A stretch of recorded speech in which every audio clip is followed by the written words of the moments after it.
Hello OneMinuteLab. Today we will see how we can attach additional data disk with Windows Server 2022 in Azure portal. So let's move to Azure portal.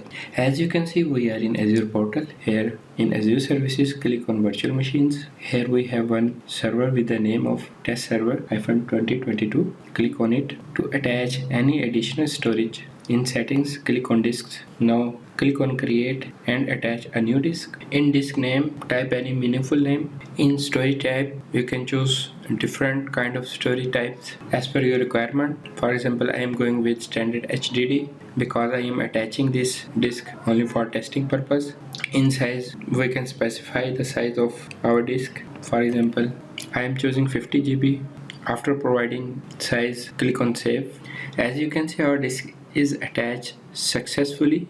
Now click on overview, click on connect, then click on RDP, download RDP file to connect RDP server. In downloads, click on open file. Here click on connect, provide the username of this server and password as well. Then click OK, click yes. As you can see, we are now connected with our server 2022. If I open File Explorer and click on this PC, here our attached disk of 50 GB is not present yet. For this, go to in Server Manager and click on File and Storage Services. Now click on Disks. Here you can find one unknown partition of 50 GB. Right click on it and create new volume. Here click next, verify your disk and click next. Click OK. I am going to create a single volume. Just click next.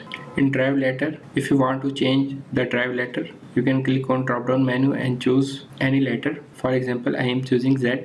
Click next. If you want to provide the name for this volume, you can also change the volume name. Then click next and click on create. As you can see, our process is completed successfully. Now click on close. If I again go to File Explorer, here you can see the volume of 50 GB with the name of my disk. Hope you like this video.